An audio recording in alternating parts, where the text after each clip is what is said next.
Bom dia a todos. A paz. É muito bom participar daquilo que Deus está fazendo aqui nesse estado.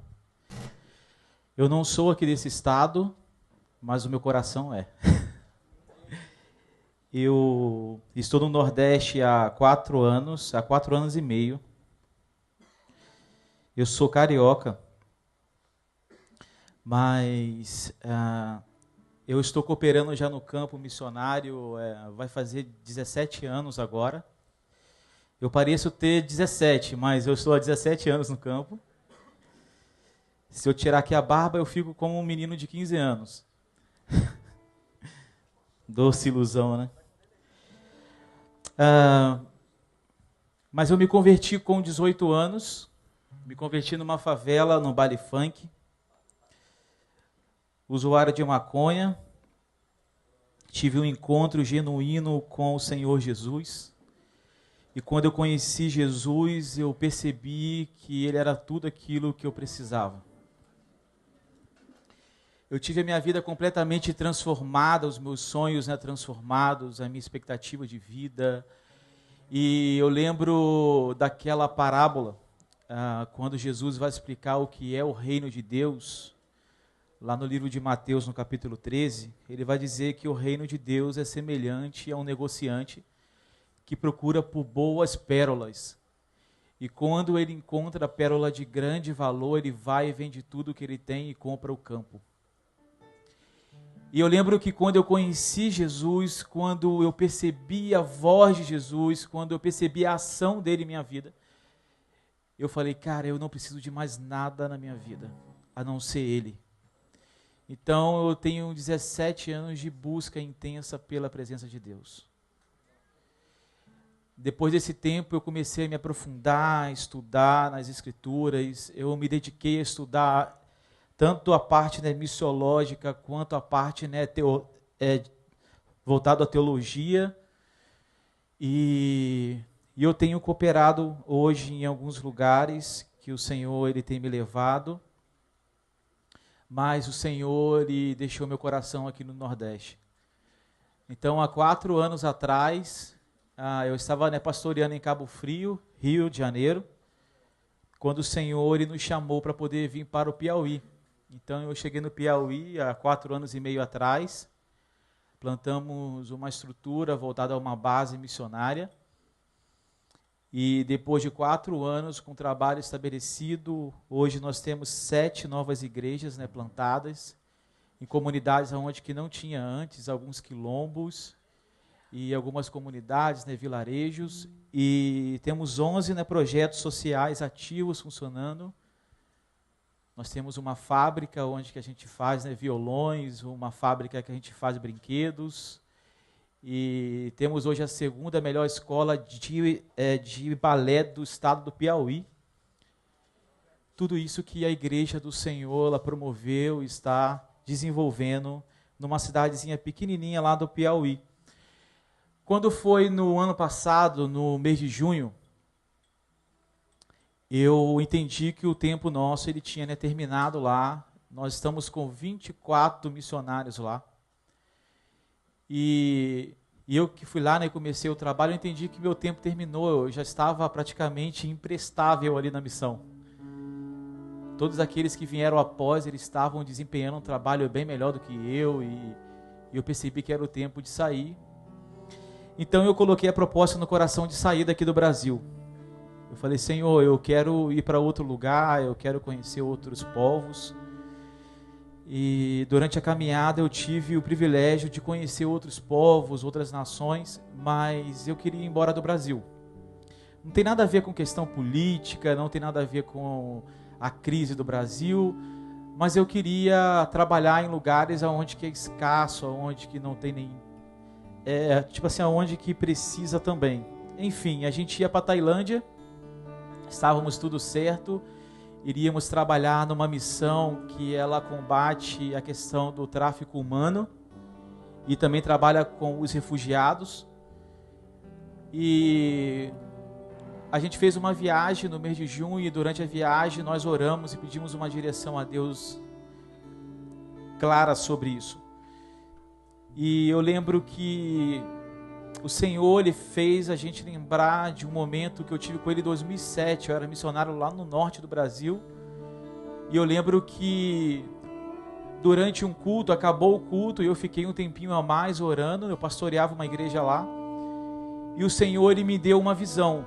Naquele tempo eu não acreditava nisso, a verdade é essa. Eu não acreditava que a gente poderia ter uma visão e ver algumas coisas além daquilo que a gente vê com os nossos olhos, né? Então eu tive uma visão, e nessa visão eu vi um mapa do Brasil. E nesse mapa do Brasil, eu via como se estivesse acendendo algumas chamas de fogo, em diversos, né, lugares. Mas quando eu olhava para o Nordeste, eu não via nada.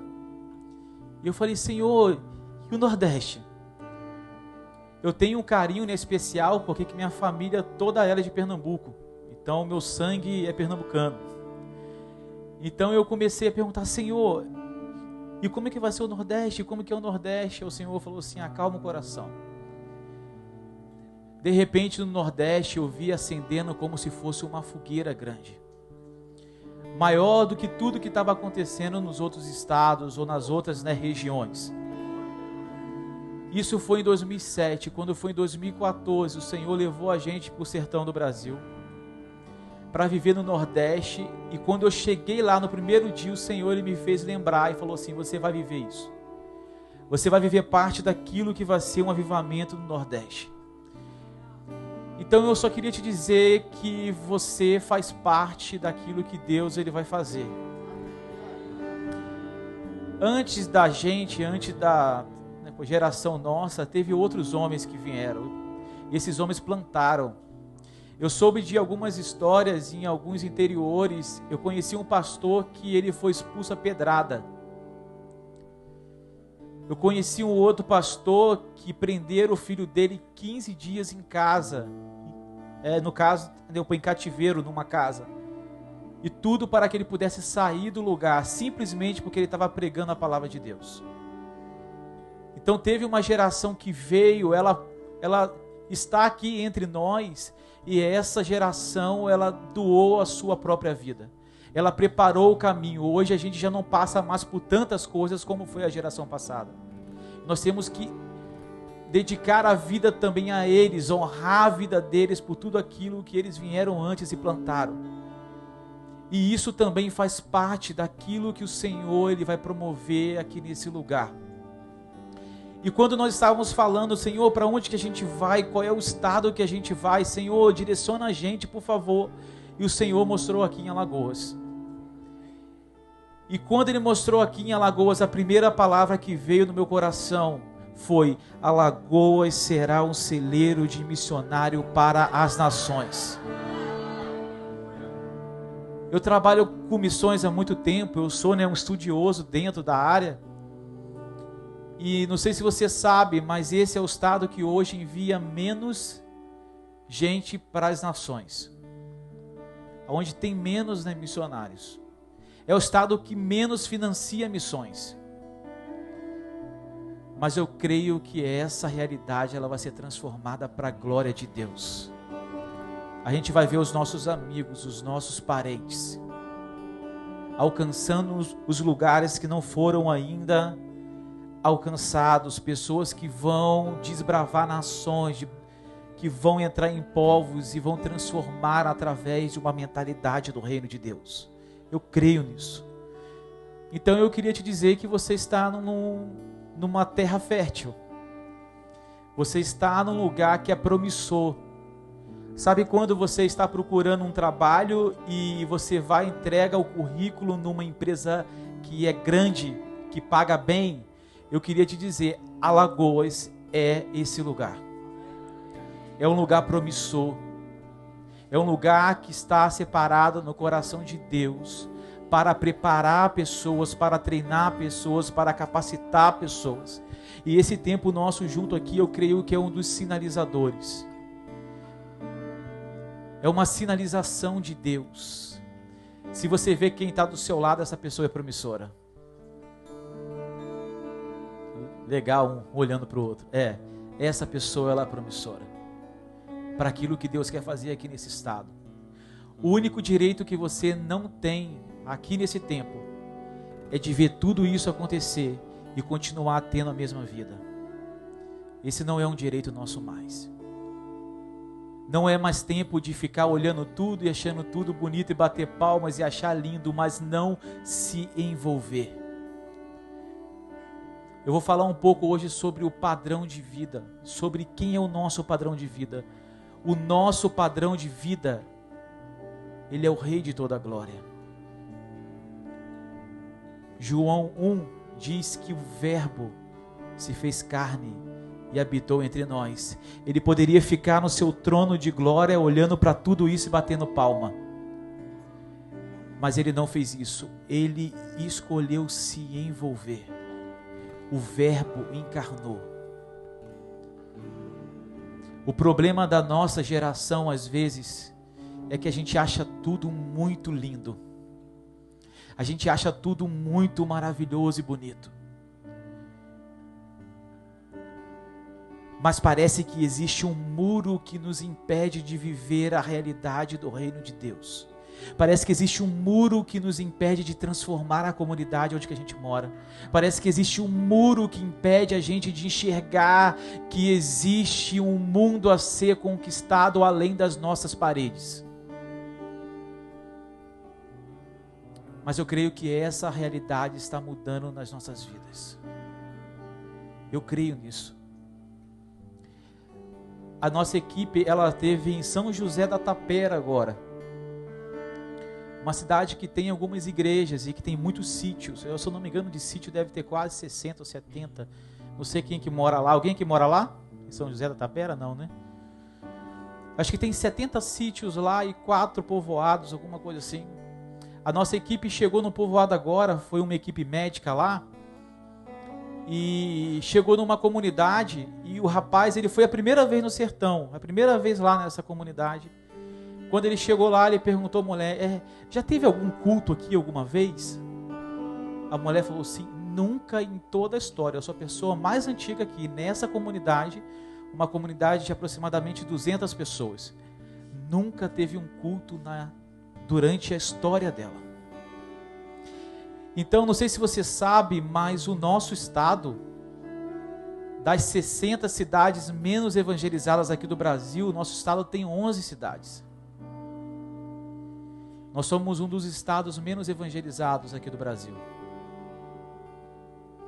Nós temos uma tarefa de casa que a gente precisa terminar logo.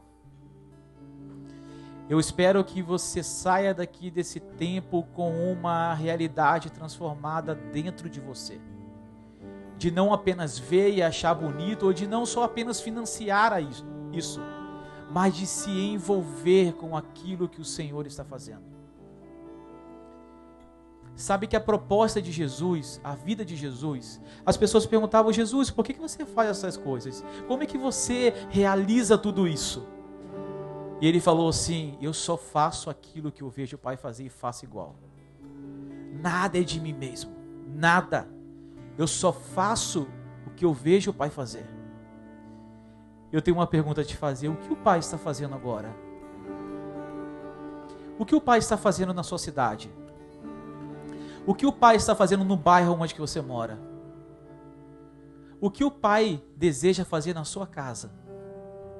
Ou na sua igreja local? O que o Pai deseja fazer?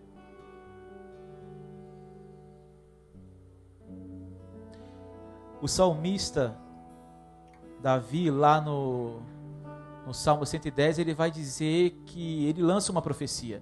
Ele diz que todos seremos sacerdotes para sempre, segundo a ordem de Melquisedeque. No livro de Hebreus, no capítulo 5 ao capítulo 7, Jesus vai nos deixar claro o papel do sacerdócio na nossa vida. Uma vez uma mulher me ligou 5 horas da manhã, falou, pastor, me ajuda. O que foi, minha filha? O meu marido, ele está endemoniado em casa, ele está quebrando tudo, ele está falando com uma voz diferente, vem aqui em casa. Eu falei assim, desculpa, mas eu não vou na sua casa, vai lá e bota a mão na cabeça dele, expulsa o demônio. As pessoas são sempre dependentes de outras pessoas por cargos ou títulos, mas a boa notícia é, Os cargos e títulos, eles são apenas funções que o Senhor deu a algumas pessoas, como está lá em Efésios. Mas o papel de viver uma vida cristã, de encarnar a missão, de viver o reino de Deus, é para todos nós. Um título não me faz cristão. Mas nós precisamos viver a realidade daquilo que Deus nos chamou e não ficar apenas dependendo de pessoas. Eu pastoreei uma igreja onde as pessoas eram totalmente dependentes de tudo que a gente fazia. Você sabe o que houve? Todos os pastores ficaram enfadados e cansados. Muitos pastores doentes, porque tudo os irmãos jogavam nas nossas costas, como se a gente fosse os super-heróis e a gente pudesse resolver o problema do mundo. Mas pastor é humano como qualquer um outro. O pastor tem as suas dificuldades, o pastor tem o dia que ele acorda, ele quer ganhar o mundo, mas tem dia que alguém tem que ir na cama e puxar ele. E às vezes, esse enfado, esse cansaço da vida dele, é porque talvez a gente não está exercendo o sacerdócio que a gente tem que fazer. Pastor, vai lá e visita o meu vizinho. Querido, você foi chamado para fazer isso. Vai lá e visita ele. Pastor fulano, ele está doente, ele está precisando de cura, vai lá e ora por ele. Cara, o Senhor, ele derramou sobre todos. Essa é a realidade da nossa vida. O cristianismo que a gente vive, ele não é uma falácia, ele não é uma utopia. O cristianismo é a verdade de Deus revelada para que nós, homens, venhamos a viver a realidade do Cristo em nossas vidas. A Bíblia diz: Cristo em nós é a esperança da glória de Deus. Amém? Queria te convidar a fechar os olhos no nome de Jesus. Pai, obrigado, porque o Senhor reuniu aqueles que estavam sedentos e famintos daquilo que o Senhor pode derramar. Pai, obrigado porque o Senhor tem separado homens e mulheres de fé. Homens e mulheres que buscam viver a realidade do Senhor acima dos seus achismos. Obrigado porque o Senhor tem incendiado uma geração com seu amor. Obrigado porque o seu amor gera em nós inconformismo. Obrigado porque o seu amor gera em nós a compaixão. Obrigado porque o seu amor tem nos feito verdadeiramente viver aquilo que nós pregamos, a realidade do reino do Senhor. Pai, eu te peço que nessa manhã o Senhor continue falando no coração de cada um. Obrigado porque o Senhor já falou ontem, obrigado porque o Senhor está falando agora, obrigado porque o Senhor vai continuar falando e o Senhor vai conectando a mensagem em uma só mensagem. Obrigado porque o Senhor está nos tirando de fora de uma caixa e nós estamos conseguindo ver além das nossas possibilidades. Eu te peço que o Senhor venha gerar temor em nós. Eu creio que aqui vai ter momento da gente chorar, vai ter momento para rir, vai ter momento para se derramar, vai ter momento para tudo. Mas agora eu te peço, traga temor no nosso coração. Gera temor. A tua presença é doce, Senhor. A tua presença é doce, ela transforma o homem, ela transforma a nossa vida. E não há realidade ruim que o Senhor não possa transformar em bondade. Porque no Senhor está toda a fonte de bondade, no Senhor está toda a fonte de amor, e nós queremos mergulhar nessa fonte. Não deixe com que ninguém venha sair da mesma forma. Não deixe com que ninguém venha sair olhando para o seu próprio umbigo e esquecendo da realidade que está proposta nesse mundo. Gere em nós, Senhor, o teu coração. Gera em nós coração de discípulos. Gera em nós aqueles que darão continuidade em terminar a tarefa, em terminar a missão que o Senhor deu para a sua igreja, que somos nós. Que somos nós, Senhor. Obrigado por esse ajuntamento, Senhor. Abençoa a liderança que se colocou à disposição em fazer isso. Obrigado também por aqueles que, por terem tanta experiência, eles sentaram, Senhor, e o Senhor tem promovido isso nesses dias, Pai, aonde que aquele que mais senta e ouve é aquele que tem mais para poder falar. Obrigado pelo coração dos meus irmãos. Continue falando, Senhor, no nome de Jesus.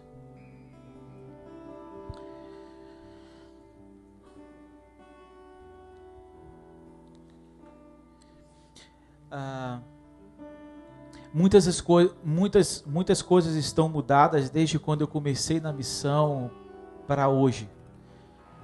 E não tem muito tempo, mas eu lembro que eu dou aula em algumas escolas, né, missionárias aqui no Brasil, e eu lembro que as escolas, quando elas terminavam, os alunos tinham anseios e desejos. E todos os desejos não eram em cima de nenhum tipo de plataforma própria, mas tudo voltado para o reino de Deus.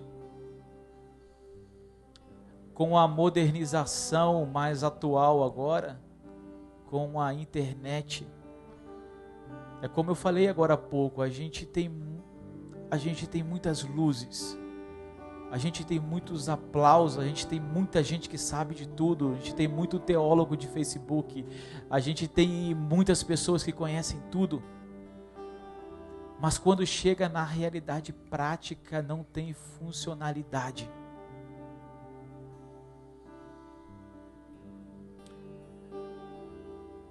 Eu estou um pouco cansado de redes, né, sociais por conta disso. Tem muita coisa boa, mas tem muita gente que está se perdendo em meio a críticas. Como diz um amigo meu, tem gente que ainda nem trocou a fralda e já quer ensinar os outros a correr. É tempo de sentar e ouvir, é tempo de você aprender como é que fala, é tempo de você aprender como é que anda e aguardar o processo na sua vida, porque vai chegar o tempo que você vai poder correr.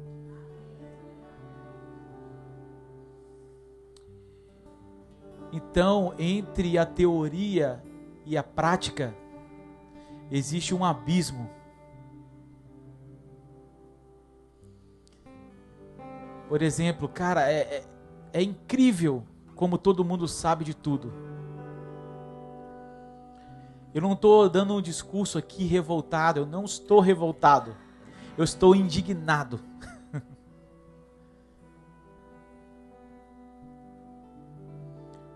Todo mundo entende sobre as greves dos caminhoneiros, todo mundo entende por que a igreja tal não faz isso, porque a outra igreja não faz aquilo, ou porque o meu pastor ele não é tão bom assim.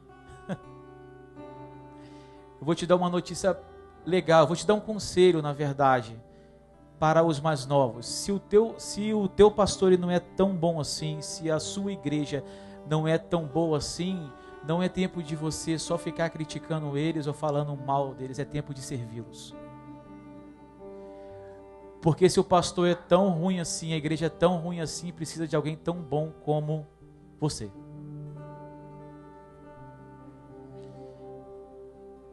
Então eu vou te dar um conselho, não caminhe com pessoas que só ficam criticando pessoas. Gaste tempo com aqueles que estão construindo algo. Existem pessoas que estão construindo, existem pessoas que estão doando a vida para criar, para gerar uma plataforma para que o evangelho seja pregado. Certa vez chegaram lá para Jesus e falaram assim: cara, tem uns caras aí pregando. Cara, por favor, não gaste tempo com esses caras. Quem não é contra nós é por nós. Deixa eles. Vamos nos preocupar. O evangelho precisa chegar, o evangelho precisa sair de Jerusalém. Quando os discípulos estavam ali reunidos no concílio de Jerusalém, ali em Atos 15, a discussão era essa. O evangelho precisa chegar aos gentios? O evangelho, ele necessita sair de entre os judeus, ou o evangelho vai ser só para os judeus? Então entrou um homem chamado Paulo para poder intervir nisso. Para você ter uma ideia da importância do concílio de Jerusalém, se não acontecesse aquilo ali, poderia ser que o cristianismo fosse apenas uma seita judaica. Se ficasse somente ali em meio às críticas, em meio às discussões tolas.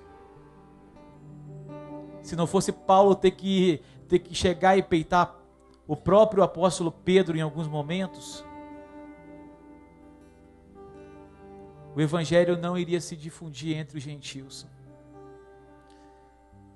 Michael, tudo isso é propósito de Deus, sim, e o concílio de Jerusalém, ele foi um propósito de Deus. Mas teve que chegar alguém e falar assim, existe algo que é verdadeiro. O problema é que a gente quer denunciar o falso apenas falando sobre o falso. Se você quiser denunciar o falso, levanta o verdadeiro.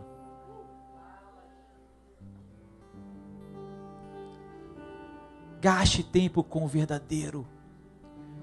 Gaste tempo em criando lugares de compaixão, criando lugares de oração, criando lugares de misericórdia, aonde as pessoas tenham acesso a isso.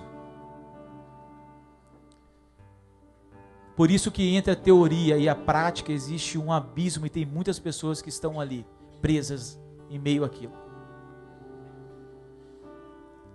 Eu sei o que fazer, mas não faço. A gente chega naquela... quantos aqui são lá de Maceió que levanta a mão para mim? Uma boa parte. Uma vez eu fui com um cara ali no Vergel, ali na favela do Sururu de Capote. Eu passei por ali, acho que a maioria que conhece. E o irmão que estava comigo falou assim, cara, que coisa triste. Isso não pode ser mudado. Visão fatalista. Corre de visão fatalista. Já viu as pessoas que falam, isso aqui não muda. Isso aqui não muda. Isso aqui não tem como mudar. Essa cidade, isso já está entregue às traças.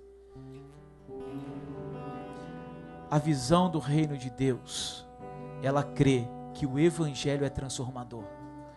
Quando eu olho para a favela do Vergel do Lago, quando eu olho para aquela área ali, do Sururu de Capote, da favela do Mundaú, e vejo tudo aquilo, eu creio que o evangelho é transformador. Eu creio que não é eu chegar e dar casa para todo mundo, eu creio que não é eu dar dinheiro para todo mundo, mas eu creio que o evangelho, uma vez que ele vem e afeta a nossa mente, ela é completamente transformada. Eu creio no poder transformador. Eu creio quando o Senhor dá ideias criativas para homens de Deus, e esses homens de Deus fazem a coisa justa. Eu tenho esperança na questão política. Você tem, Michael? Sim. Eu não tenho na politicagem, mas na questão política eu tenho. Eu creio que o Senhor vai levantar homens que vão transformar estados, homens que vão transformar cidades. Eu creio nisso. E a gente precisa crer nisso. Que em todas as esferas da comunidade, elas podem ser tomadas por homens e mulheres de fé. O movimento protestante, a história dele foi de homens que se empenharam e transformaram cidades. Uma das melhores faculdades que tem hoje no mundo, algumas delas, começaram como escolas de pastores. A faculdade de Harvard, de Oxford,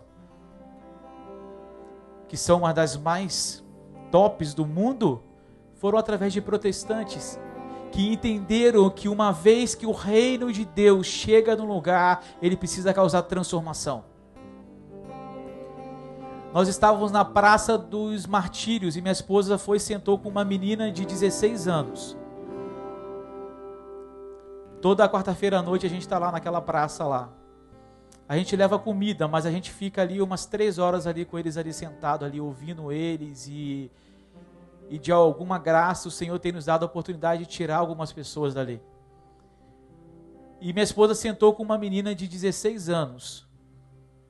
E essa menina começou a conversar com ela e falou assim: eu trabalho numa casa de família e nessa casa eles me pagam R$50 por semana para trabalhar de 8 da manhã às 6 da noite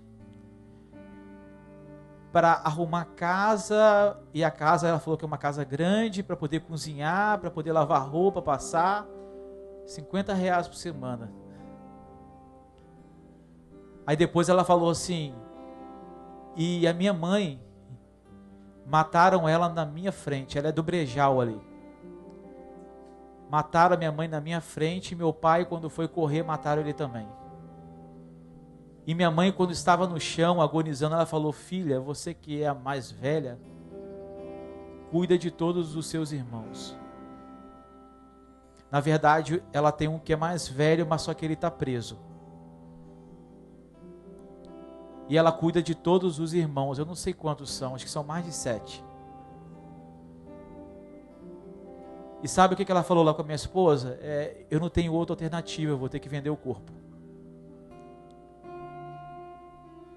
Aí eu fico pensando, a gente como igreja, a gente tem duas opções. Uma é falar: querida, Jesus pode mudar a sua vida, e Jesus transforma a sua vida. Pai, no nome de Jesus, abençoa essa menina, Senhor, que ela possa ter a mentalidade transformada. Essa é uma das opções. A outra opção é a gente fazer isso que fizemos na primeira, mas pensar métodos de ajudar ela a colocar comida em casa. Uma vez eu falei isso, o cara falou assim: você é marxista? Eu falei: não, eu sou bíblico. Jesus, quando viu uma multidão faminta, Jesus não falou assim: que Deus abençoe vocês, pode ir todo mundo embora em nome de Jesus, em nome de mim mesmo. Ele não falou isso. Ele viu uma multidão faminta e ele perguntou: o que é que vocês têm? Os discípulos antes falaram assim: Senhor, eu acho que eles podem encontrar hospedagem mais na frente. Talvez eles encontrem comida mais na frente. Jesus, o que é que vocês têm? Um menino tem 5 pães e dois peixinhos aqui, então tá bom, traga aqui. Jesus então pegou 12 cestos, chamou os discípulos, ele agradeceu ao Pai por aquilo. Cara, isso é loucura. Uma multidão de mais de 5.000 pessoas, imagina comigo, a contagem era só de homens. E Oriente Médio, eu estou mais acostumado, a família tem 7, 8, 10, 15. Então vamos jogar uma média aí que tinha pelo menos mais de 10.000 pessoas ali. Jesus com 5 pães e dois peixinhos ali. Jesus então agradece ao Pai, ele chama os discípulos, e os discípulos começam a dividir os 5 pães e os 2 peixes. Isso é lindo. E à medida com que eles iam repartindo, o pão e o peixe iam se multiplicando. E a Bíblia diz que a multidão que estava faminta teve a sua fome saciada. E além disso, eles voltaram com 12 cestos cheios. Você sabe qual foi o milagre ali? Não foi a multiplicação. O milagre foi o repartir. Sabe o que eu aprendo com isso? O pouco que você tem pode ser muito para aquele que não tem nada. De repente, o pouco de recursos que Deus tem dado na sua mão, ou de repente, o pouco de talento, ou de repente, um pouco da palavra. Sabe, cara, tem palavra que você lê no seu quarto e você fala: Senhor, cara, isso mudou a minha vida, mudou a minha concepção de enxergar o mundo. Cara, Jesus está do seu lado o tempo todo. Cara, por favor, fale isso para outras pessoas. Por favor, repasse isso. Por favor, repasse isso. E sabe o que acontece geralmente? A gente fica colecionando boas palavras, que com o tempo elas se perdem. Outras permanecem, mas algumas se perdem. De repente a palavra que Deus vai te dar no seu quarto não é para você. Aqueles 5 pães e os 2 peixes não era para aquele menino, era para uma multidão. Ou se fosse uma multidão, ou se fosse 5 pessoas, ou se fosse uma apenas. Mas o Senhor tem liberado recursos nas nossas mãos. Não existe ninguém que não tenha nada. Não existe ninguém que não tenha um talento. Eu conheci a Dona Maria. A Dona Maria, ela tem 75 anos. Ela congregava lá com a gente há 7 anos atrás. A Dona Maria um dia falou assim: pastor, eu tenho um chamado de Deus. Eu falei: amém, amém, Dona Maria, todos nós temos um chamado. Mas me fala qual é o seu específico, o que o Senhor tem falado no seu coração. Então o Senhor está mandando ir para o campo missionário. Aí eu pensando na minha cabeça, nossa, agora que ela já está com 75 anos, ela quer dar o seu primeiro passo para o campo missionário. E eu confiei na palavra dela. Eu falei: Senhor, Dona Maria, o que a senhora quer de nós? Ela falou assim: nada, eu só quero que vocês orem por mim e me mande. Eu falei assim: para onde? Eu quero ir para uma comunidadezinha lá no interior do sul do Brasil. Aí eu: o que a senhora quer fazer lá?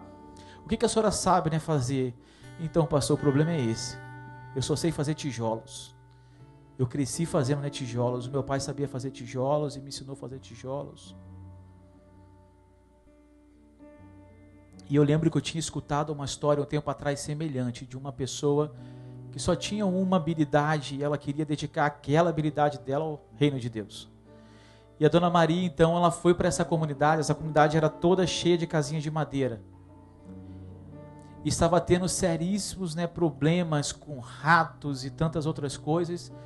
E ela queria ir para lá ajudar a comunidade a fazer tijolos e construir as casas. E em meio a isso, ela levar a palavra de Deus a eles. Dona Maria nunca tinha pregado na vida, assim, publicamente.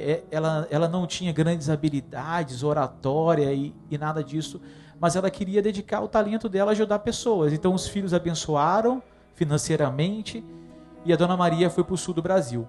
Ela chegou lá, tinha 13 casas. E ela foi, ajudou, ensinou eles a fazer tijolos. Fizeram a primeira casa, a segunda casa, a terceira casa. Fizeram as 13 casas durante 3 anos. No terceiro ano, uma pessoa foi e chamou ela e falou assim: Dona Maria, já que a gente está terminando a terceira casa, a gente queria fazer uma festa, a gente queria fazer um churrasco em comemoração a isso. Então eles fizeram a última casa, fizeram um churrasco e comemoraram aquilo ali. Só que o povo tinha uma pergunta no coração: cara, por que a Dona Maria faz isso e não cobrou nada a gente? E a Dona Maria quietinha ali, 3 anos, trabalhando, ajudando as pessoas, amando as pessoas, ajudando as pessoas, ajudou a fazer um parto na comunidade. Depois disso, a Dona Maria, quando ela foi chamada para poder falar no churrasco, a Dona Maria, ela conta que, assim, ela não sabia muito bem o que falar para o povo, porque ela só chorava. E quanto mais ela chorava, o povo chorava. Quando ela chorava, o povo chorava. E ela falou que o que veio na cabeça dela foi João 3,16. E ela falou assim: você sabe por que eu fiz isso aqui? Por que eu dediquei a minha vida a servir vocês? Porque Deus amou o mundo de tal maneira que deu o seu único filho, unigênito, para todo aquele que nele crê, não venha perecer, mas tenha vida eterna. Esse Deus que me amou tanto, Ele ama a vida de vocês. E quando ela começou a falar isso, sabe, o povo ficou recebendo aquilo ali. E ela falou assim: quantos de vocês querem ter a vida transformada assim como a gente transformou essa comunidade? Cara, a comunidade toda levantou as mãos. Eles optaram a viver Jesus. E eles fizeram a 14ª casa, que hoje é uma congregação. Cara, o que você sabe fazer? O que você sabe fazer?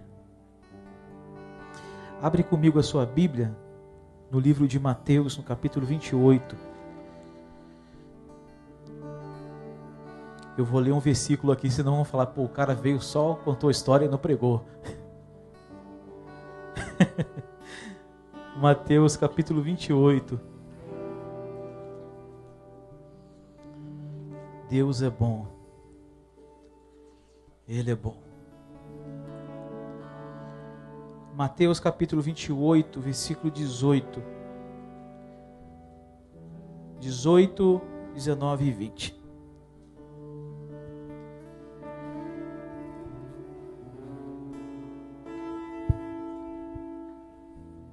Vou esperar todos abrirem a Bíblia.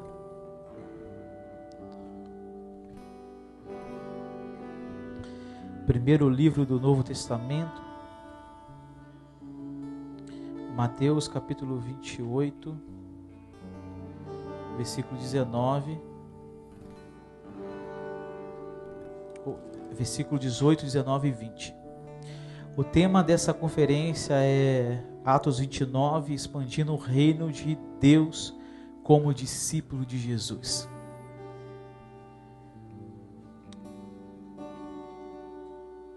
E Jesus veio e lhes falou, dizendo: para quem que Jesus está falando aqui? Para quem? Para os discípulos. Foi-me dado todo o poder no céu e na terra, aqui na minha versão. Algumas versões vão falar assim, todo o poder e autoridade foi me dado nos céus e na terra. Versículo 19, portanto, ide e ensinai a todas as nações, batizando-os em nome do Pai, do Filho e do Espírito Santo, ensinando-o a observar todas as coisas que eu vos tenho mandado, e eis que estou convosco sempre, até o fim dos séculos. Amém. Essa aqui versão é um pouquinho diferente, porque é a King James. Eu nem gosto muito dessa versão. Eu gosto daquela mais antiga. Mas no versículo 18 ele vai dizer o seguinte, tudo é sobre mim. Toda autoridade foi me dada nos céus e na terra. Ou seja, fiquem tranquilos. Portanto, ide. Façam discípulos de todas as nações. Essa primeira palavra, quando ele diz depois do portanto, a palavra ide, ela, entre os significados que ela tem, um desses é indo, ou seja, durante a sua caminhada cristã, você faça tudo isso, mas um dos significados mais lindos que eu li e estudei um pouco é você transportar aquilo que você se tornou. Então você vai transportar tudo aquilo que você tem se tornado nele. Ou seja, durante a sua caminhada cristã, você vai transportar tudo aquilo que ele tem derramado sobre a sua vida. Fazendo o discípulo de todas as nações. É importante frisar aqui que os discípulos que a gente faz, eles são discípulos de Jesus. Amém? Amém? Então, nós temos uma tarefa aqui, isso aqui é uma tarefa, a grande comissão, ela é uma tarefa. Jesus está dando uma tarefa aos discípulos, para eles fazerem discípulos para ele de todas as nações. Fazer discípulo de Jesus não é simplesmente eu sentar com ele e mandar ele ler a Bíblia. Fazer discípulo não é simplesmente eu ter que dar direções sobre a vida dele. Fazer discípulos é ensinar as pessoas a viverem o caráter de Cristo. É fazer com que as pessoas venham ter a consciência que elas precisam ser como Cristo. Tem gente que confunde as coisas. Eu já tive um discipulador uma vez que ele queria dizer qual era a cor lá da minha casa. E a proposta não é essa. A proposta da cor da minha casa é minha, eu pinto da cor que eu quero, o dinheiro é meu. E não tem uma revelação sobre a cor da minha casa. É a que a gente achar bonita. Amém? Mas o discipulador, ele tem que ensinar as pessoas que não é somente crer em Jesus, mas é andar como ele andou. E como é que Jesus andou? Qual foi a maneira com que ele se portou nesse mundo? Eu tenho um propósito de vida, meu. Eu fiz um voto com Deus um tempo atrás. Eu falei que eu ia estudar Mateus 5 a Mateus 7. As doutrinas de Jesus. Eu iria estudar isso até que eu pudesse viver. Isso, meu voto foi 17 anos e eu estou até hoje estudando isso. Hã? Estou quase chegando aos 40. As doutrinas de Jesus, ele fala sobre uma vida perfeita. Jesus vai nos ensinar a ser luz do mundo. Vós sois a luz do mundo. Uau! No livro de João 9, ele diz: enquanto eu estou no mundo, eu sou a luz do mundo. Agora ele está dizendo: vós sois a luz do mundo. Eu sempre brinco que a gente foi chamado para ser luz do mundo e não pisca-pisca de Natal. Tem gente que quer ser pisca-pisca de Natal, só aparece em eventos.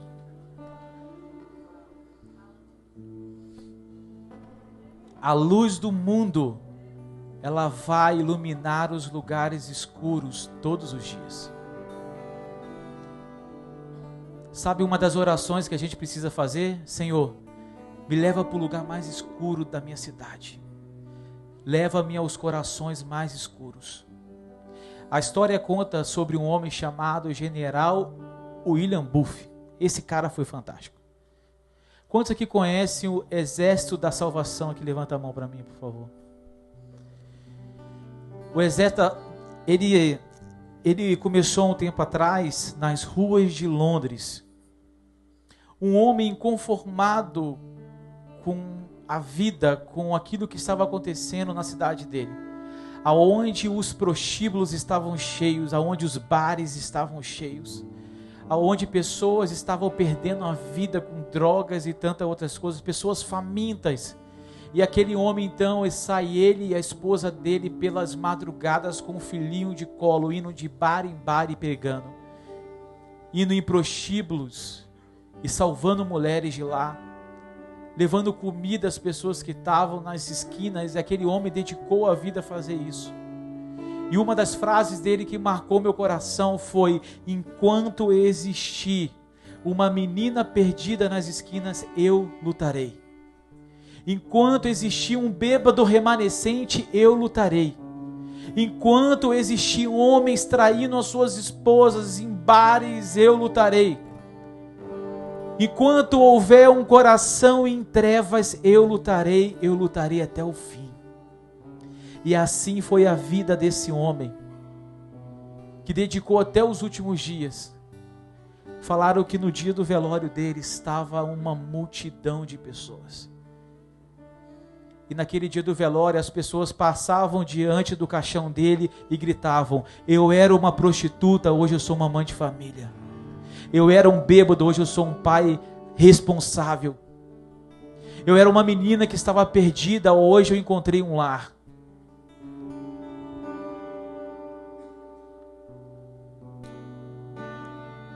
Então, tudo isso, o Evangelho, a realidade do reino de Deus precisa encontrar um sentido nas nossas vidas. Ser luz do mundo é iluminar os lugares escuros, os ambientes escuros. Existe um princípio físico que é um princípio espiritual. Por exemplo, se você entrar no seu quarto à noite escuro, se você acender a luz, as trevas saem. Nos lugares escuros da sua cidade, quando a luz chega, as trevas precisam sair. Isso é um princípio físico. Acendeu a luz, as trevas são dissipadas. Quando você chega com a luz do mundo, os lugares precisam ser iluminados. Maico, está tudo um caos, o Brasil está um caos, sabe? Alagoas está um caos e que ninguém faz isso e que ninguém faz aquilo. Mais uma vez eu falo, e o que nós estamos fazendo? O que nós estamos fazendo a partir daquilo que nós somos? O que eu estou fazendo?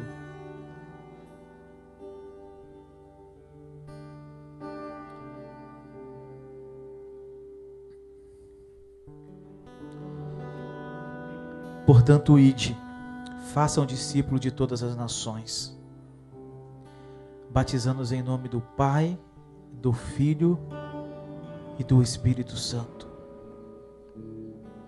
ensinando todas as coisas que eu vos tenho mandado. E ainda tem uma promessa de Jesus aqui. Ele disse que estaria com cada um de nós todos os dias, até a consumação dos séculos. Cara, você não está sozinho nisso.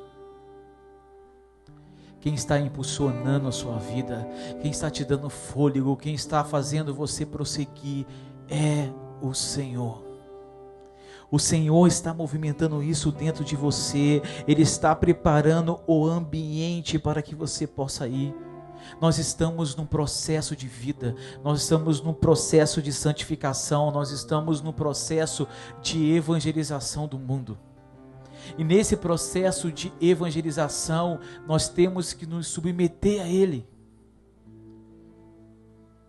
Nós temos que nos submeter. E entenda, o profeta Isaías, no livro ali no capítulo 6, antes do capítulo 6, ele era um homem completamente diferente. A gente vê até as suas profecias, eram profecias muito voltadas à destruição e apontar o povo, mas no capítulo 6, no ano em que morreu o rei Uzias, ele viu a glória do Senhor. Ele viu o Senhor assentado num alto e sublime trono, e ele começou a ver a eternidade. Quando ele começou a ver a beleza de Deus, a santidade de Deus, a majestade de Deus, a única coisa que ele pôde fazer foi dizer: ai de mim, Senhor. Ai de mim, porque eu tenho os lábios impuros. Ai de mim, porque eu habito num povo de impuros lábios. Eu vi o Senhor. Depois disso, a Bíblia diz que um dos serafins trouxe uma brasa viva, como uma tenaz, tocou nos seus lábios. Então ele ouviu uma voz: os seus pecados foram perdoados e as suas iniquidades foram tiradas. Entenda, processo. Ele buscou o Senhor. A Bíblia diz: se a gente busca, a gente vai achar. Se a gente bater, Ele vai abrir. Então ele viu o Senhor sentado no trono. Então ele escutou uma voz: quem há de ir por nós? A quem enviarei? Se a gente entender o processo ao contrário, a gente vai ver de repente ele vendo a glória do Senhor e automaticamente o Senhor mandando ele ir. Não. Quando ele viu a glória do Senhor, ele percebeu o quão longe ainda ele estava de ser aquilo que ele tinha que ser. Quando nós nos deparamos com a santidade de Deus, o padrão para a nossa vida, a gente percebe o quão longe a gente está de ser ainda aquilo que nós temos que ser. Mas isso não é um atraso de vida. Na verdade, isso é um impulso para que a gente viva a realidade de Deus em nós. Eu nunca vou ser santo como Jesus, Ele foi santo. Nós estamos num caminho, dia após dia, conhecendo a Ele, prosseguindo em conhecer. E quanto mais eu conheço, mais eu encontro a identificação e mais eu quero ser parecido dia após dia, ensino após ensino. Então nós estamos nessa caminhada de conhecer o coração de Jesus, de ser como Ele, de viver como Ele, de falar como Ele, de amar as pessoas como Ele, de ter o mesmo amor dEle. Isso faz parte da nossa caminhada, mas enquanto nós estamos fazendo isso, nós estamos dividindo com outras pessoas. E Isaías diz: eis-me aqui, Senhor, envia-me a mim. Sempre no processo vai acontecer envio. Sempre no processo. Mas saibam de uma coisa: Deus não envia pessoas que não estejam preparadas. Michael, preparada como? Existe pessoas que já estão vendo a vida passar, estão esperando o ser perfeito. Uma vez eu fui para um seminário de missões, eu botei uma cadeira, uma menina trouxe uma caveira, a gente botou uma caveira sentada na cadeira e falou assim: aqui está o missionário perfeito para as nações.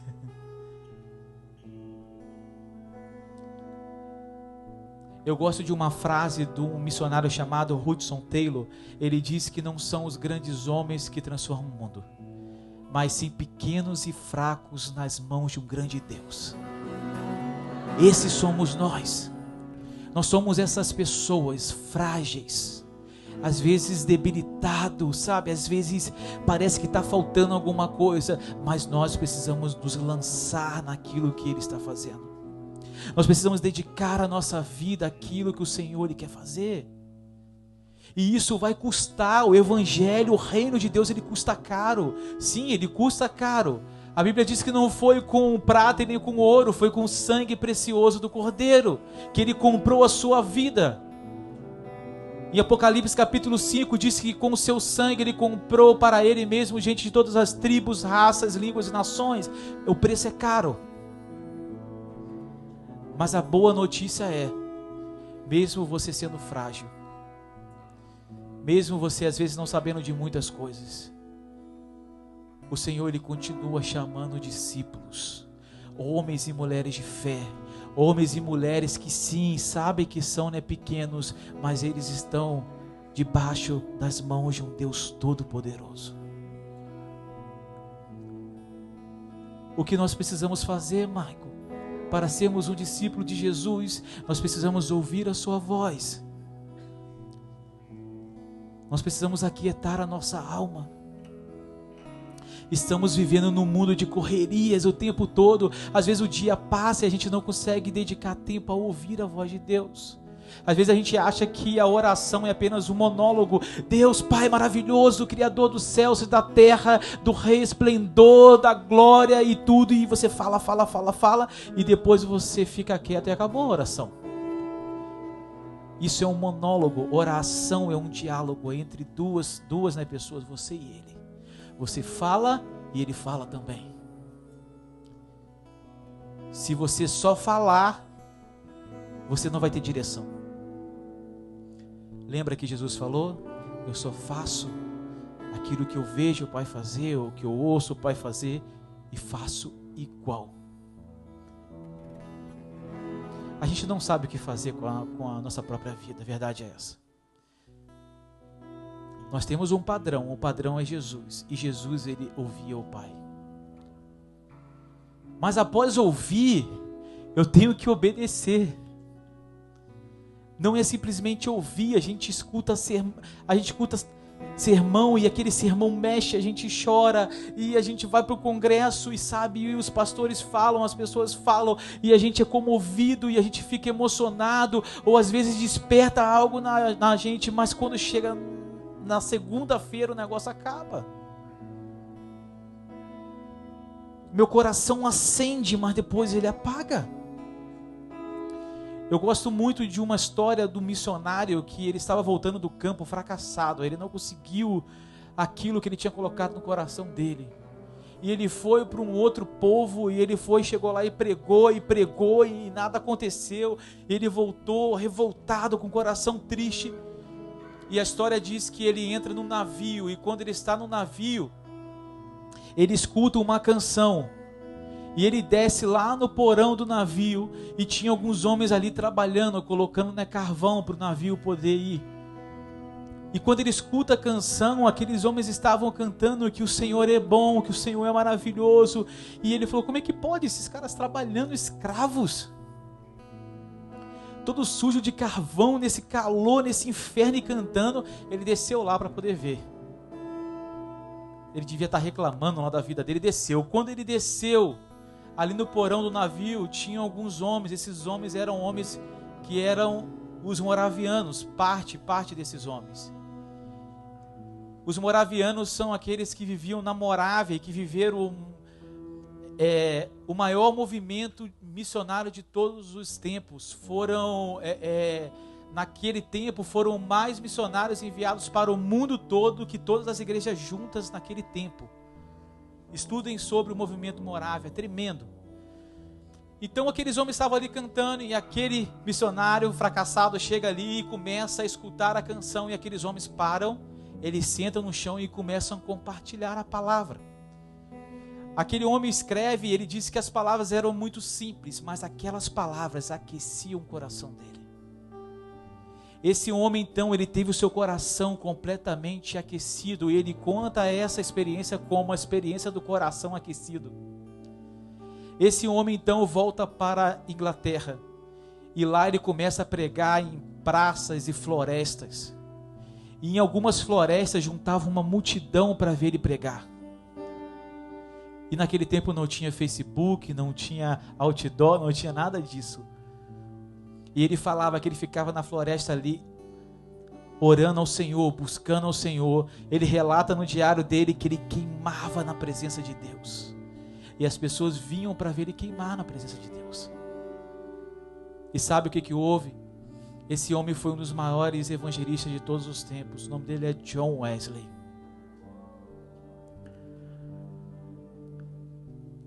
Não existe ninguém fracassado aos olhos de Deus. Fracassado aos olhos de Deus é Satanás. Não existe nenhuma palavra contrária que algum dia liberaram sobre a sua vida. Não existe nada que pode tirar a imagem daquele que é o padrão. Por isso que Paulo diz, cara, vocês precisam ir, mas com os olhos fixos no autor e consumador da sua fé. Pode estar caindo o mundo. Eu conto uma história que em 2015 eu estava no Iraque, em meio de uma guerra, Estado Islâmico com o exército curdo. Eu estava naquele meio lá daquela guerra. O propósito meu era pregar a palavra. Eu estava vendo carros de guerra, eu estava vendo o Estado Islâmico, mas meu coração estava em paz. Você sabe o porquê? Porque o Senhor, Ele está nos chamando para a realidade dEle. Então tudo é sobre Ele, nada é sobre nós. É necessário, como a gente cantou, que eu diminua para que Ele cresça. No mundo, a visão daquele que não é discípulo é a visão do mundo. A visão do mundo, você tem uma escada de sucesso. Você sobe, sobe, sobe. Quando você está bem alto, você ganhou o sucesso na sua vida. No reino de Deus é ao contrário. Você desce, você desce, você desce. Quando você desaparece, Ele aparece. Quer sucesso no reino de Deus? Sirva o máximo de pessoas que você pode. Ame o máximo de pessoas que você pode. Jesus Cristo, quando perguntaram a Ele assim, Jesus, quem é o maior no reino de Deus? Quem é Jesus o maior? Jesus foi, pegou uma criancinha e trouxe, colocou no meio e falou assim, você quer ser o maior no reino de Deus? Seja como ela. Você sabe o que uma criança faz? Você pode dar um tapa nela, daqui a pouco ela te abraça e você é o melhor amigo. Criança não se ofende. O meu filho, ele tem uma particularidade que eu fico constrangido. Deus, ele fala comigo o tempo todo. O meu filho, às vezes, eu brigo com ele e eu vou contra um pouco as leis de hoje, eu dou uma chinelada nele. Também dá, né? Amém. A chinelada do pastor Fábio deve ser cruel. Tá acabando o tempo, né? Tá bom, eu já tô acabando. O meu filho, quando eu brigo com ele, ao invés de correr, ele corre para mim e me abraça. Cara, como Deus ministra no meu coração. Quando eu corrijo, ao invés de ele correr de mim, ele vem para mim, porque ele sabe que toda a dependência dele está em mim. E Jesus está falando, se você quiser ser grande no reino de Deus, seja como uma criança. João Batista estava diante dele, de Jesus. E Jesus falou assim, João, nascido de mulher, não tem outro maior do que você. João deve ter inflado o ego, né? Ele falou assim, ninguém vai ser maior do que você. Nascido de mulher. Mas aquele que é nascido no reino de Deus, o menor, é maior do que você. Uau! Quer ser o maior? Sirva a todos. Quer ser um discípulo de Jesus? Olhe para Ele e viva como Ele. Quer ser um discípulo de Jesus? Diminua. Quer ser um discípulo de Jesus? Faça morrer a sua carne. Quer ser um discípulo de Jesus? Esvazia você mesmo de todo o seu ego, de tudo aquilo que você acha, de tudo aquilo que você pensa, para viver uma nova realidade a partir daquilo que Ele está falando hoje. Quer ter um sucesso na sua vida? Desapareça. Desapareça. Quer ter um sucesso na sua vida? Quer ter uma agenda bonita? Rasgue a sua e pegue a agenda de Deus para a sua vida. Quando você levantar de manhã, pergunte a Ele: Pai, o que o Senhor quer de mim hoje? O que o Senhor quer da minha vida hoje? Quando eu comecei a fazer isso, a minha vida foi transformada.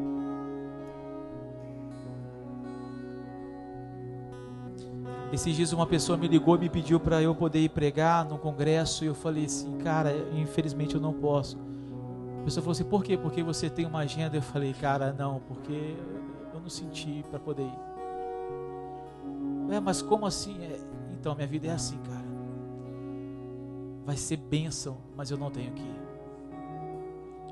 Porque quem faz a minha agenda é Deus. Quem diz aonde que eu tenho que estar é Ele. Eu não me movo por dinheiro, eu me movo por aquilo que Ele fala. Por isso que eu não cobro para poder ir para lugar nenhum, e nem vou cobrar. Porque quem me sustenta é o Senhor. Assim, há 17 anos, quem cuida de mim é Ele. O discípulo de Jesus não somente crê, mas eles vivem como Ele. Toda a provisão necessária para a sua vida, para o ministério que Deus quer te dar, ou para o ministério que você tem, toda a provisão vem dEle. Eu estou falando isso porque eu tenho certeza que tem pessoas aqui que estão passando sufoco no ministério.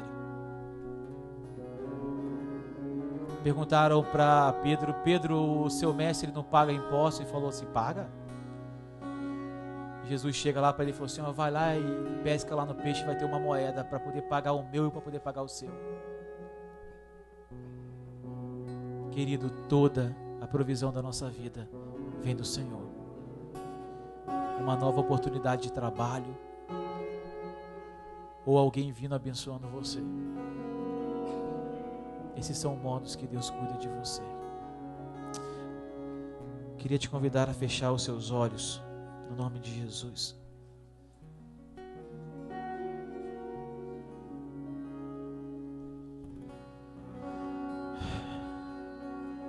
Tu és bom, Senhor. Tu és bom, Senhor. Existe um sentimento que ele tenta atrapalhar e diminuir pessoas nesse tempo agora. Diminuir dentro daquilo que elas são em Deus. Que é o sentimento de indignidade. Eu não sou digno, Senhor. E tem muitas pessoas que não estão conseguindo desenvolver nada na vida ministerial porque elas estão presas nisso. Senhor, eu sou tão inferior, sou tão indigno que eu não posso, eu não tenho como fazer isso.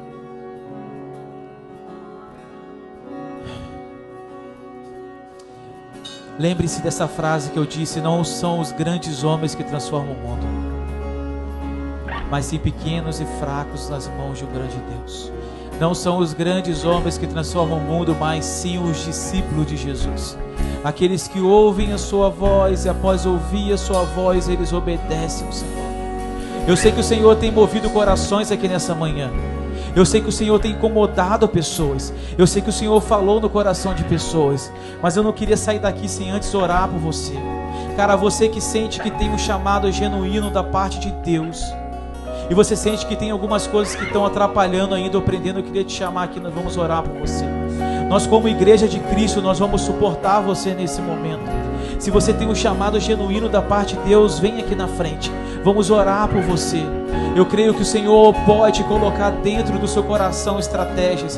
Eu creio que o Senhor pode colocar no seu coração o desejo ardente de ser somente aquilo que Ele chamou você para ser nesse mundo.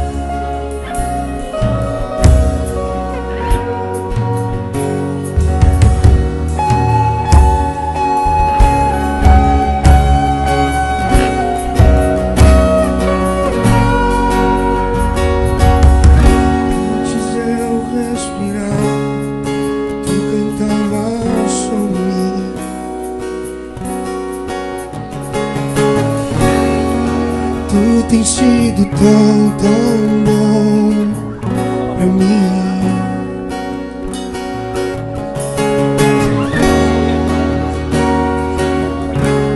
Sobraste tua vida em mim.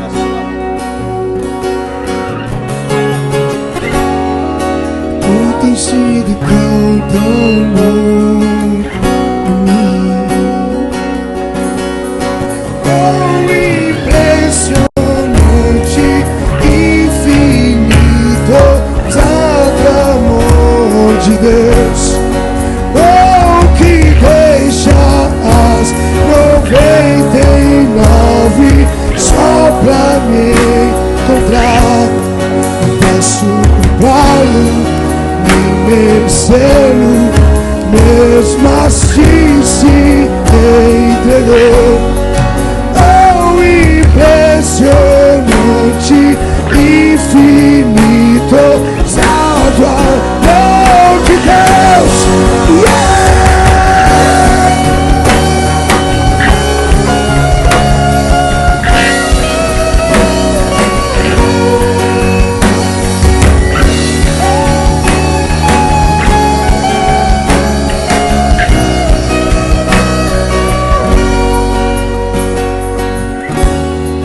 O inimigo foi, mas teu amor lutou por mim. Tu tens sido tão, tão bom pra mim. Não tinha valor, mas tudo pagou por mim.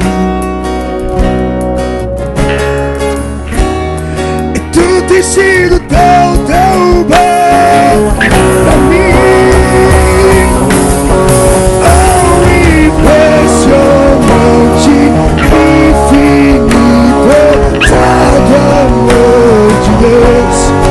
Oh, que deixa as 99 só pra me encontrar. Posso comprá-lo e merecê-lo, mesmo assim se entregou. Oh, impressionante, infinito, santo amor de Deus. É teu.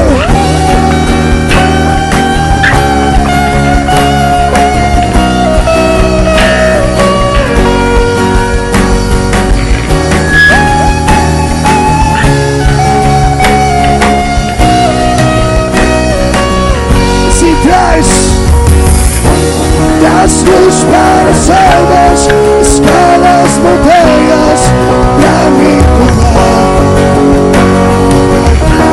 Derruba as muralhas, destrói as mentiras pra me encontrar. Das luzes para as almas, escala as montanhas pra me encontrar. Derruba as muralhas, destrói as mentiras pra me encontrar. Oh, impressionante, infinito, santo amor de Deus. Oh, que deixa as 99 só pra me encontrar.